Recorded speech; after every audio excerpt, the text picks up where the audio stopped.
guys, welcome back to our channel. So today's video is going to be a quick little recipe video that I filmed. We got an Instant Pot for our wedding, something we registered for. I've heard a million things about how amazing it is, and all of those things are correct. The Instant Pot is a lifesaver. So something I've actually done pretty much a lot is we cook frozen chicken in the Instant Pot, and I'm just going to show you how I do that today. And then the chicken can be used, like if you want to do for this recipe, we put it on a flatbread and had like a chicken flatbread pizza, but sometimes we just eat it as regular chicken, or we will put it on like wraps or rolls, because it's really it falls apart really easily. So I'm just going to share with you how we make this. It's super easy, so if you have an Instant Pot, it's definitely the way to go. I prefer actually how the chicken tastes in the Instant Pot versus a crock pot, because I feel like in a crock pot a lot of the times everything falls apart. And so while this chicken does get soft, it doesn't get mushy, if that makes sense. So if you're interested in learning how I make how I cook frozen chicken in the Instant Pot, keep on watching. Alrighty guys, so my Instant Pot all set up. So Justin and I get these frozen chicken breasts from Costco. It's like a 26-pound bag or something crazy like that, but it's a great deal, so we just buy that. And I usually just put 2 frozen chicken breasts right into the Instant Pot. Now, for this recipe, I'm going to use barbecue sauce, but we often use buffalo sauce, or you could use like a salad dressing if you wanted, or something along those lines, but you'll need some type of liquid.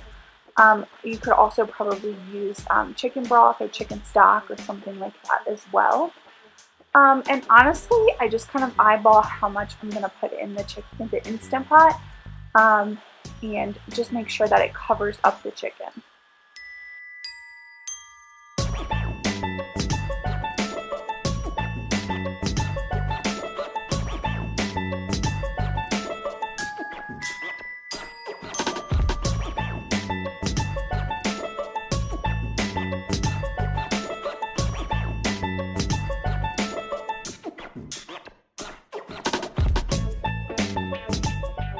Now I'm just putting the top back onto the Instant Pot, which for some reason I struggle with sometimes. And now I'm clicking manual, and then I'm going to set the timer for 25 minutes. And then something really important that you need to make sure that you do is to double check that your Instant Pot is on sealing, because you need the pressure to stay in the Instant Pot in order for it to cook.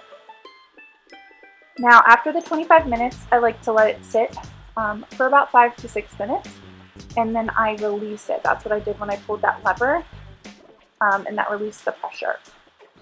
And then once that little silver circle goes down, that's when the pressure is released, and you can open your Instant Pot. Now, when you open it, it will be very steamy, as you can see. But the chicken is all the way cooked through, and it will just fall apart like if you stick a fork in it.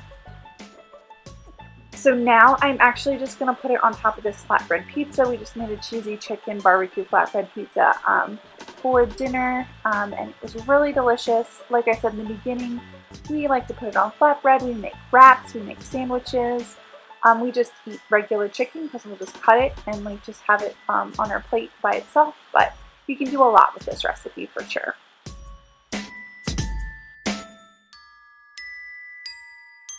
Alrighty, so that was our Instant Pot recipe. I hope you guys enjoyed this video, and please let me know if you're interested in more. Have a good one!